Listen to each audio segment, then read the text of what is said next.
ጤና ይስጥልኝ ክቡራንና ክቡራት የዩቲዩብ ቻናል ተከታታዮቼ፣ በመካከለኛው ምስራቅ የተለያዩ ሰበር መረጃዎች እንግዲህ ተከስተዋል። ሰበር መረጃዎች ዩቲዩብ ላይ ሲገባ ቶሎ ለእናንተ እንዲደርሳችሁ እንደዚሁም ዜናዎችን ቀድማችሁ ለመከታተል እንዲመቻችሁ ሰብስክራይብ በተኑን በመጫን የዩቲዩብ ቻናል ቤተሰብ ይሁኑ። በመካከለኛው ምስራቅ አካባቢ ያሉ የአሜሪካ የጦር ሰፈሮች በኢራን ሚሳኤል መመታታቸውን ተከትሎ አሜሪካ የባህር ኃይሎቿን መርከቦቿን ወደ መካከለኛው ምስራቅ በፍጥነት እንዲሄዱ አዛለች። ይህም ተጨማሪ ኃይል ወደ አካባቢው መታዘዙን ተከትሎ ኢራንም ሌሊቱን በቀጠናው በሚገኙ ሀገራት ላይ ከፍተኛ ሁኔታ ድብደባ ስታካሄድ አድራለች።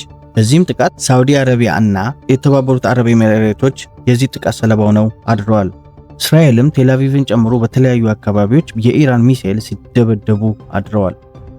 ይህንንም ተከትሎ እስራኤል ነጋጋቱ ላይ በተለያዩ የኢራን አካባቢዎች ላይ የመልሶ ማጥቃት ወይም ደግሞ የበቀል እርምጃዎችን ወስዳለች። የበቀል እርምጃዎችን ስትወስድ ማደሯን የተለያዩ መረጃዎች እየወጡ ይገኛሉ።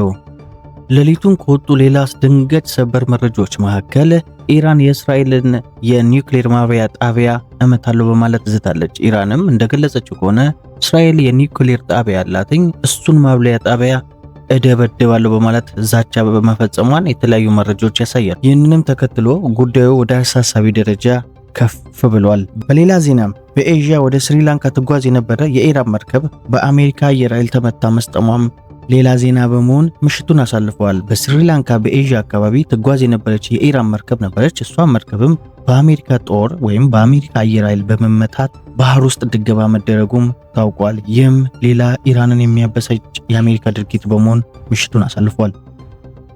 በቅድሚያም በቀጠናው በቀጠለው የመካከለኛው ምስራቅ ሀገራት ጦርነት ኢራን የአሜሪካ ጦር ሰፈር ይገኝበታል ብላ ባሰበቻቸው ሀገራት ላይ አዳሩን ከፍተኛ የሆነ ድብደባ ስትፈጽም ምሽቱንም አሜሪካ በመካከለኛው ምስራቅ የሚገኙ ጦር ሰፈሮቿ በከፍተኛ ሁኔታ በኢራን ጥቃት መጎዳታቸውን ያመኑ ሲሆን ከዚህም በተጨማሪ በቀይ ባህር አካባቢ የሚገኝ የንግድ እንቅስቃሴ በከፍተኛ ሁኔታ አደጋ ላይ በመሆኑ ተጨማሪ ወታደሮች እንደሚያስፈልጓትም ገልጻለች። ይህንንም ተከትሎ 5 የአሜሪካ ግዙፍ መርከቦችና የባህር ላይ ተዋጊዎች ወደ ቀጠናው ማንቀሳቀስ መጀመሩን ሮይተርስ ዘግቧል።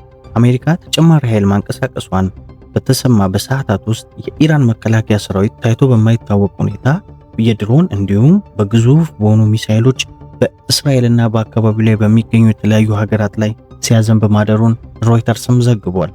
ፈጣን ተጨማሪ መረጃዎች እንዲደርሳችሁ ሰብስክራይብ በተኑን በመጫን የዩቲዩብ ቤተሰብ ይሁኑ።